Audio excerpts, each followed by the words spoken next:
rapture of the saints all over the world, those left behind will be faced with total bedlam. Not only will there be massive destruction of buildings and infrastructure, some nations will still be at war. The economic and political systems will be unstable. The whole world will be desperate for some type of order. This lesson is about the one world order of the Antichrist. A great sign appeared in heaven, a woman clothed with the sun and the moon under her feet, and on her head a crown of 12 stars. And this is Revelation 12 and 1. And this is what John saw in heaven. The woman symbolizes Israel, and the 12 stars represent the 12 tribes of Israel. Revelations 12 and 1. Her pregnancy symbolizes the fact that Jesus came through Israel. His second coming must again originate with the Jewish people. At the first coming of Jesus, he was born of a Jewish woman. The purpose of the tribulation is for Israel to give birth to the Messiah once again. He cannot return for the second coming until Israel receives him. Most of the Jewish people currently reject him. Yet, through the labor, Revelations 12 and 2, of the tribulation, overwhelming numbers will receive Christ. Here, the birth of Jesus is not literal, but it is a metaphor for the second coming of Jesus will be like a new birth, a new beginning, where this time he will be accepted by the Jews. God will protect Israel from Satan by hiding her in the wilderness, perhaps in the regions of Moab, Ammon, and Edom, east of Palestine. These countries will be specifically spared from the Antichrist attack against the Holy Land. This area is known as Petra or Jordan. At the midpoint of the tribulation, the Antichrist breaks his covenant with Israel, puts a stop to the temple worship, sets up the abomination of desolation, Daniel 9:27, Matthew 24 and 15. He sets himself up as God and demands worship. Those who do not bow down to the Antichrist will have to flee, leaving their property and possessions behind if they are to escape death. Matthew 24 and 16, Revelations 13 and 15. Again, the woman represents Israel, protecting the people of Israel to be safe from the remaining 3.5 years. God will preserve them during the last 3.5 years of the Great Tribulation. During that time, the Jewish people will receive Jesus as Messiah and hasten his second coming. Revelations 12 and 6. God will guide them to safety for 3.5 years to Petra or Jordan. They will be assisted and witnessed to by some of the raptured saints who will return to evangelize to those left behind after the rapture. They will escape to those nations specially spared for this purpose. Here is also where they will receive their glorified bodies before the second coming of Jesus and going into the millennium. God permits this tribulation during the Antichrist's persecution and then ultimately triumphs by judging the sin and sinners in Israel and in the world. Jeremiah 25:31. This includes the Antichrist and all those who deserve judgment. Revelation 19:20, Matthew 13:41 through 43. God will allow this persecution because he wants the people to choose to convert to Christianity. The Antichrist will rule a one world government in Revelation 13:7 through 8. His kingdom is primarily a 10-nation confederacy. Daniel 2:41 through 44. Many scholars suggest that this 10-nation will likely be European countries or those with ties to the Roman Empire. Others speculate that the Confederacy nations will be from the Middle East or North Africa. Daniel 11:40. The 10-nation confederacy are believed to be from the Middle East or North Africa. They will be the most powerful, and the Antichrist's power will come from those 10-nation confederacy. He will partake in some military conquests. He will attack the mightiest fortresses. He will invade and conquer Egypt, Sudan, and Libya. This is in Daniel 7 and 8. The Antichrist will also sweep through them like a flood. The 10 nations will be significant during the first 3.5 years. Its influence will lessen in the second half of the 7 years. As the Antichrist consolidates his powers and declares himself to be God,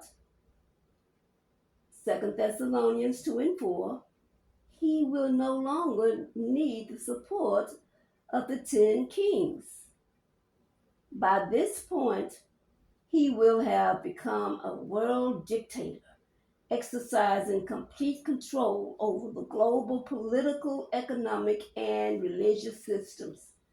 The 10 nations will be supportive of the Antichrist for his leadership in making peace, starting with the Middle East, and his ability to cause a better economy.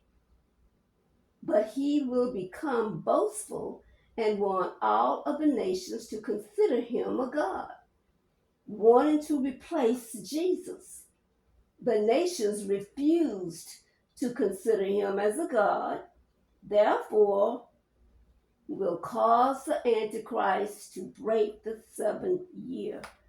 After they refuse to consider him as a god, taking the place of Jesus, then he decided that he would break the treaty. There will be war until the end of the second coming. Daniel 9 and 26. The presence of wars establishes the fact that the Antichrist does not control every nation, but there will be some resisting governments.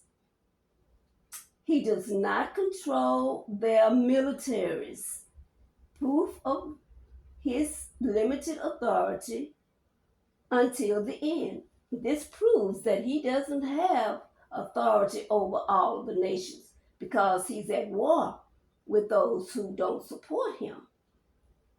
The Antichrist's kingdom will be primarily in the Middle East and North Africa, with a few places outside of this region. In Daniel 7 and 23, the whole earth is hyperbole. That means that it is just an expression that the Antichrist is ruling the whole world. It's an exaggeration. For example, if you would pick up a baby that is heavy, and people would make the expression, for example, this baby weighs a ton. Well, that's the hyperbole of the Antichrist ruling the whole world. His world order will be the only order that prevails because of the support and the nations that he conquered with his initial leadership, bringing peace in the Middle East after so many years of war. He was able to bring peace, a good economy, jobs, etc. He opened up and claimed to be God. He was tired of this goody goody stuff, so he just broke out with the claim that he was God. And all of those who had supported him because of the good things that he had done declined to support him. This system ruled all over the world over all other governments. People needed the mark of the beast. Now, the nations in the one world order who were in this Antichrist system, in spite of the fact that he claimed to be a god. The descriptions, 7 heads and 10 horns, rises out of the sea, represent the nations, the European Union, and that's found in Revelation 13 and 1. Another description is of Germany, like unto a leopard with 4 heads. That's in Revelation 13 and 2, identifies this nation as Germany. Feet of a bear. Revelations 13 and 2 identifies this nation as Russia. Mouth of a lion. Revelation 13 and 2 identifies this nation as Great Britain. So, we have here the nations that will stick with the Antichrist system, even though all of the people of these nations will not accept the mark of the beast. They will be converted to Christianity, but they will be killed. Many of them will have their heads cut off or killed in different ways because they would not accept the Antichrist as God and they would not take the mark of the beast. Satan gave the Antichrist this power, his throne, and great authority. Revelation 13, 2 and B. The sea represents Gentiles. So the Jews are safe. They are in Petra or Jordan. And during this time of the 3.5 years that are left, the Jews will have converted to Christianity and they will have accepted their glorified body. There will all be Gentile nations, non-Jews. The Jews will be safe in the mountains and the wilderness. What about the United States? The United States is missing from this union, symbolic of a lion with eagle's wings. The eagle's wings were torn off. This 2,000-year-old prophecy in Daniel 7 is not mentioned in that combo beast in Revelation 13. Therefore, the United States is not included in this world government. I repeat, the United States will not be included in this world government.